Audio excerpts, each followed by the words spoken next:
मानी चलिए धोखे से पाप हो गया है। आपने कहा महाराज जी मेरे से पाप हो गया है, क्या करें? हमने कहा तुम एक काम करो, प्रायश्चित कर लो।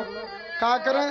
तो तुम एक काम करो, बड़ा पाप कर लिया, तुम एक भागवत सुन लो, भागवत करवा लो। आपने भागवत करवाई, ध्यान से सुना और भागवत पूरी हुई, उसके बाद में फिर तुमने पाप कर दिया, तो फिर प्रायश्चित नहीं हुआ। भागवत सुन ली, अब आगे पाप नहीं करेंगे, और आपने फिर कर दिया तो प्रायश्चित नहीं, ब्याज और जुड़ गया। प्रायश्चित का मतलब अब आगे हम ऐसा कार्य नहीं करेंगे। ये अनुष्ठान करके हमने अपनी गलत आदतों पर विराम लगा दिया, प्रायश्चित हो गया। प्रायश्चित्तम विमर्शनम। और प्रायश्चित भी कई प्रकार से होता है। तपसा ब्रह्मचर्येण समेन चा दमेन चा त्यागेन सत्य शौचाभ्याम यमेन नियमेन चा। आगे है केचित केवलया भक्त्या वासुदेव परायणा अगम धन्वंती काष्ण निर्हार इमेव भास्करा। अंधकार हो रहा हो, सूर्य निकल आए तो सारा अंधकार समाप्त हो जाता है। तो प्रायश्चित के साबुन से धुल दो। तपस्या के द्वारा, ब्रह्मचर्य के द्वारा, मौन के द्वारा, तप के द्वारा, त्याग के द्वारा प्रायश्चित भी होता है। इससे ये सब वैवस्वत मनु के पुत्र होते हैं।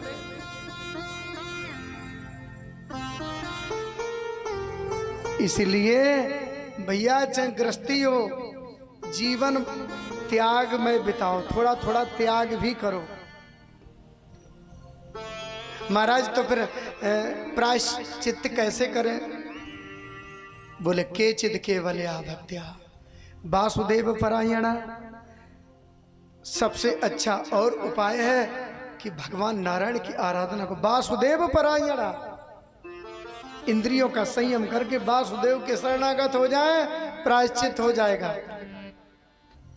ये क्योंकि ये चदरिया परमात्मा ने दी और आप इस चदरिया को दाग पर दाग लगाते चले गए। और ये नरक जो है ना, ये नरक को तुम धोबी घाटे ही समझो। चमाचम कपड़ा तुम घर में खूब पहनते रहे, अब धुलने की फुर्सत नहीं, दाग पर दाग लगा लिए। क्या करें भैया, हमारे हाथ तो कमजोर हैं, अब हमारे हाथों से तो धुलेंगे नहीं, क्या करें? बोले धोबी घाट पे दे दो। और धोबी तो आप जानते हो कपड़े की कैसी मरम्मत करता है। कपड़ा फटे चाहे टूटे, चाहे तुम्हारी बटन टूटे, चाहे कुछ भी हो, उसका लक्ष्य साफ करके चमका के देना।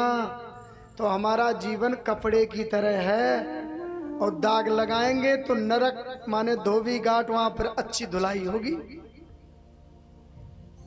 ये है, ये नरक के रास्ते पर जाओ, फिर सुधार ग्रह है तुम्हारा। हमें भी चदरिया मिली और उन्हें भी चदरिया मिली, लेकिन महापुरुषों को चदरिया मिलती है, संतों को जैसी चदरिया साफ मिलती है वैसी चदरिया सौंप देते हैं, ज्यों की त्यों धर दीनी चदरिया। और हमें चदरिया मिलती है तो उस पर दाग लगाए चले जाते हैं। तो चादर की सफाई करके भी रखना चाहिए। बोलो जय श्री कृष्ण।